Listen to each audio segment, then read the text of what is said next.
Oui, salut les amis, c'est Fabien Klimenko de Cannes, depuis les Alpes-Maritimes.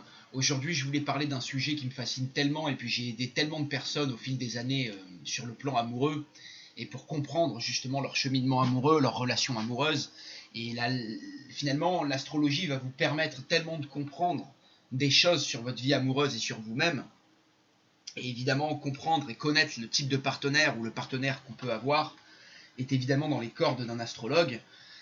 Et la loi dont je veux parler aujourd'hui, ou enfin du moins cet élément statistique qui est très important et dont j'ai pris connaissance au fil des années où j'ai appris l'astrologie, et vraiment les premières années en rencontre avec l'astrologie et la synastrie et les relations humaines en astrologie, c'est l'information du fait que la moitié des couples mariés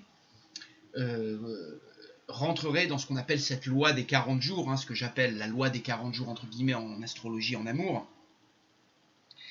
C'est que la plupart des couples mariés, donc 1 sur 2 en statistique, alors ce que je dis c'était valable dans les années, on va dire beaucoup plus 80 que dans les années, on va dire 2020, mais donc vous avez dû quand même connaître beaucoup de coups comme ça et vous-même, c'est-à-dire que la plupart des couples, donc un couple marié sur 2, avec 40 jours d'écart sur le zodiaque. Alors ça veut pas dire 40 jours d'écart en réalité, mais la plupart des gens avec 40 jours d'écart.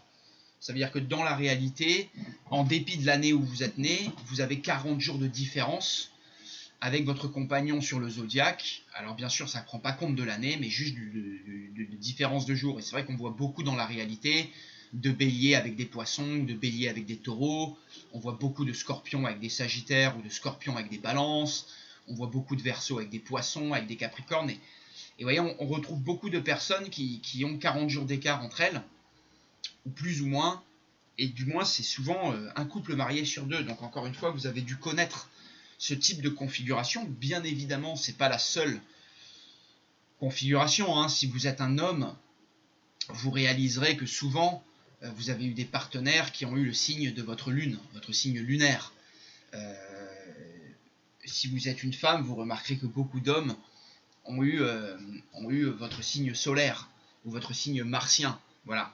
Dans beaucoup de cas, pour beaucoup d'entre nous, on tombe sur des partenaires qui ont le même signe que notre Vénus, donc de notre signe vénusien ou de notre signe saturnien. Pour beaucoup d'entre nous, on va avoir des partenaires qui sont soit de notre signe d'ascendant ou de notre signe descendant. Là encore une fois, les maisons 2, 5 et 7 sont aussi très importantes en amour, et les maîtres de ces maisons peuvent être importants. Et s'il y a conjonction entre les planètes, il peut y avoir des très grosses affinités parmi d'autres. Alors bien évidemment, l'amour c'est une chose très compliquée et très complexe, et en astrologie ça n'échappe pas à la règle. Il ne faut pas qu'un facteur pour faire que deux personnes vont se lier d'amour toute la vie, mais bien évidemment plusieurs facteurs. Maintenant, évidemment, il y a on va dire des configurations qui frappent beaucoup plus que d'autres, et la loi des 40 jours est l'une de ces configurations, parce que quand vous êtes né, dans votre thème, vous allez avoir par exemple le soleil en bélier, vous n'allez pas avoir Mercure à plus de 28 degrés de ce soleil. Et donc Mercure va tomber dans un des signes voisins. La plupart du temps, si vous êtes né par exemple 2e décan bélier, vous aurez maximum, vous voyez, le Mercure en poisson ou en taureau ou en bélier. Donc elle sera dans un de ces 3 signes. Vénus, c'est pareil, elle ne s'éloigne pas à plus de 44 degrés. Donc pareil, vous verrez Vénus dans un des signes à côté. Donc ça sera pareil pour votre partenaire. Si votre partenaire est né dans le signe voisin, elle aura Mercure et Vénus assez proches des vôtres. Et le fait que vous ayez déjà ces 3 planètes, parce qu'on considère le Soleil comme un astre, enfin une planète en astrologie, quand vous avez ces 3 corps célestes les uns près des autres, la Soleil, Vénus, Mercure, ça va faire que de suite vos objectifs de vie, votre façon de voir ou de conscientiser les choses ou de vouloir les choses va être quasiment similaire. C'est pareil en ce qui concerne la pensée, la communication, les échanges, la manière de voir le monde et de le penser, et finalement de l'aimer, l'affectivité. Vénus, alors comme je disais plus tôt dans la vidéo, Vénus aussi est très forte en synastrie. Vous verrez souvent que si vous êtes né bélier, vous avez Vénus en taureau ou en poisson, c'est possible, du moins à 44 degrés de votre soleil, pas plus loin, et vous verrez que le signe dans lequel tombe votre Vénus, ça marche souvent très bien en amour, le rapport Vénus-Soleil, ou Vénus-Vénus, Vénus-Mercure, Vénus-Mars, voilà, et même avec les autres planètes, souvent il y a un rapport assez fort avec Vénus. C'est la planète de l'amour, de l'affectivité, donc on peut retrouver effectivement des affinités de couple très fortes entre ces signes. Et c'est là où ça sera d'autant plus fort si par exemple vous êtes bélier, vous avez Vénus en poisson, bah là c'est sûr que ça va maximiser votre chance d'avoir des partenaires poissons. Alors le défaut des signes qui se succèdent, hein, c'est qu'ils sont complètement différents l'un de l'autre, complètement contrastés. Ils ont des éléments en désaccord les uns avec les autres, mais ils gardent malgré tout des choses en commun.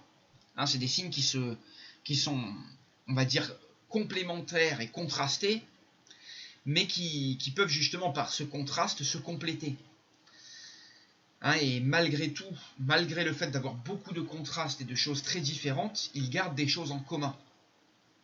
Donc ils peuvent justement aider le couple. C'est là où souvent le signe qui est après a intégré, hein, toutes les énergies du signe d'avant.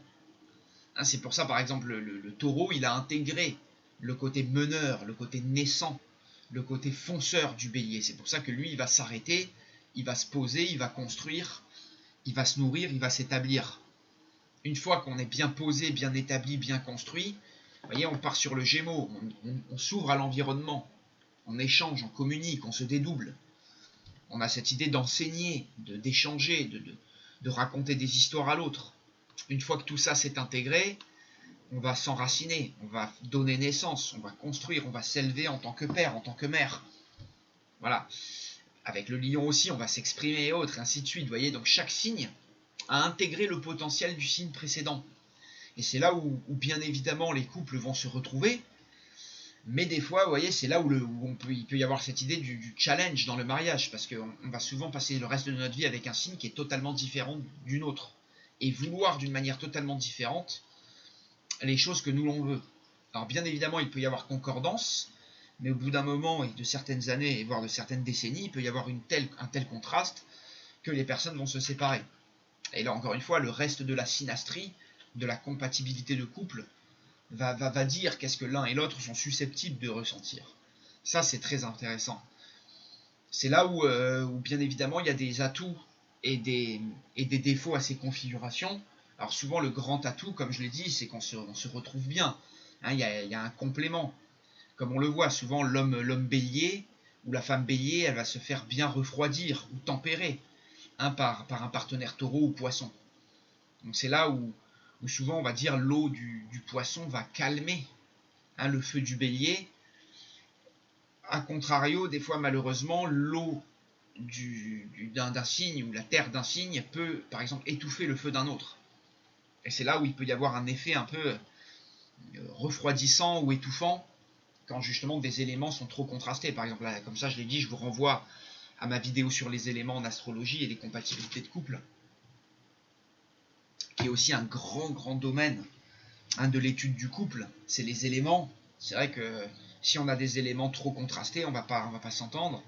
Même au niveau santé, l'un des deux partenaires va éprouver vraiment des malaises au fil du temps, et physiquement et physiologiquement par rapport à l'autre.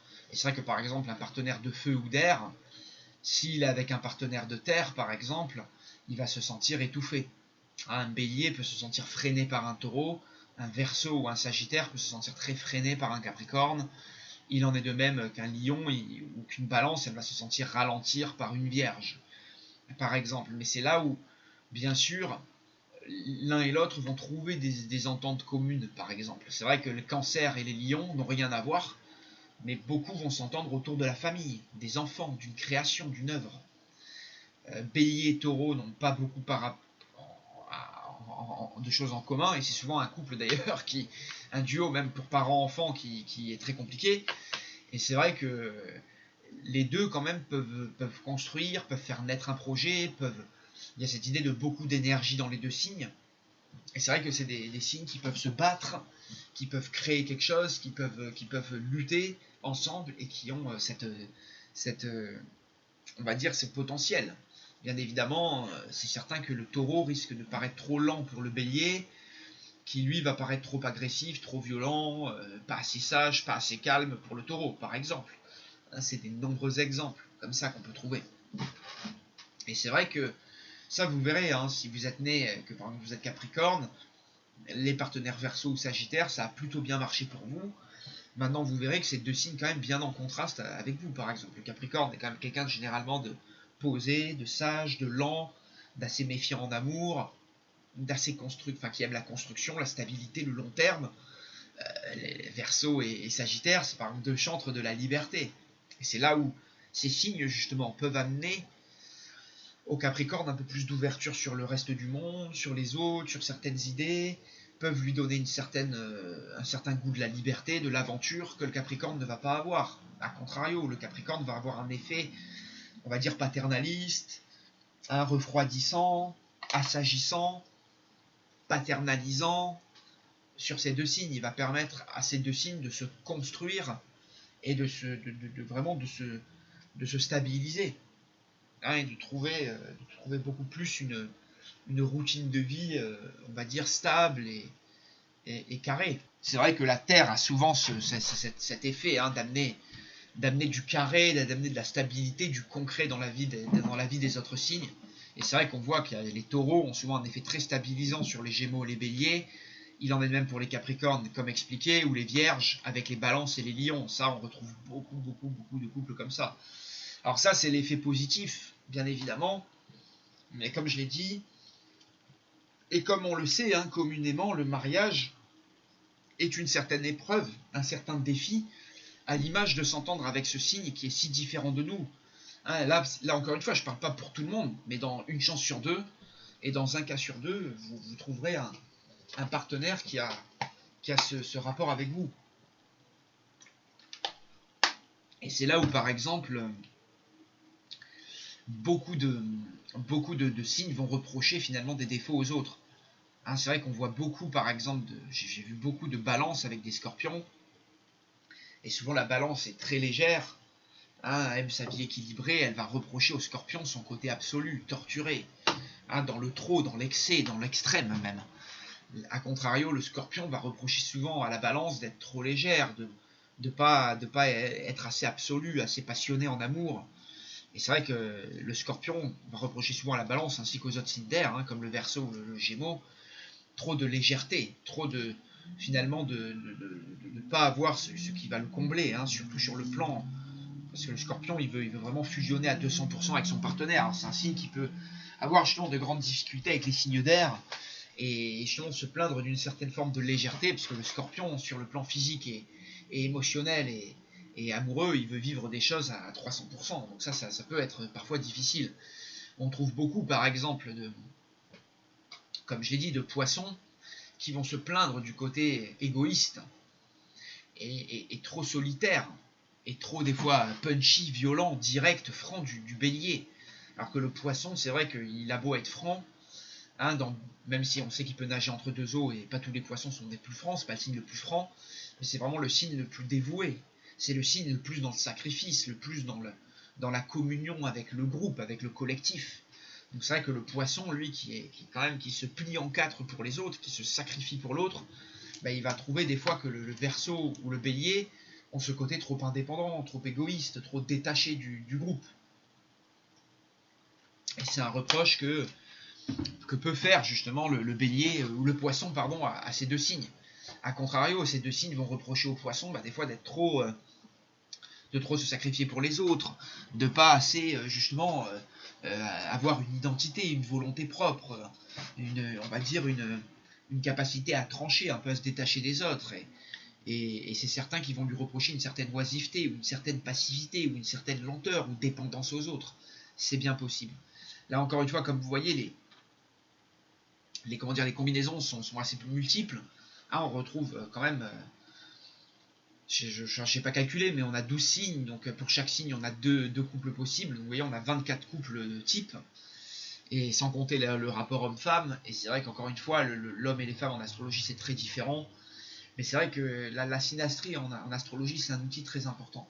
Et c'est là où la loi des 40 jours, ben, elle va vous imposer un couple très particulier, hein. C'est vrai que déjà vous avez une chance sur deux que ça dure plus que d'autres couples, et c'est vrai que la durée va être de votre côté.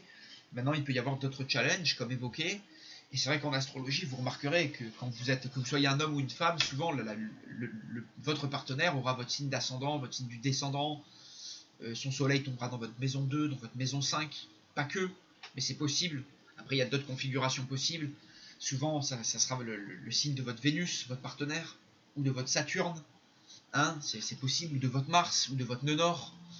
C'est possible aussi, souvent, pour une femme, on retrouve beaucoup des partenaires, du moins qui ont le signe martien ou le signe solaire, ou le signe vénusien. Pour les hommes, on retrouve beaucoup le signe vénusien, le signe lunaire, ou d'autres signes, bien évidemment. C'est vrai que souvent, il faut regarder. L'idéal d'un homme, c'est finalement Lune Vénus, et l'idéal d'une femme, c'est un peu son Soleil et son Vénus aussi également. Il faut regarder aussi son Mars, il faut regarder beaucoup de choses pour une femme.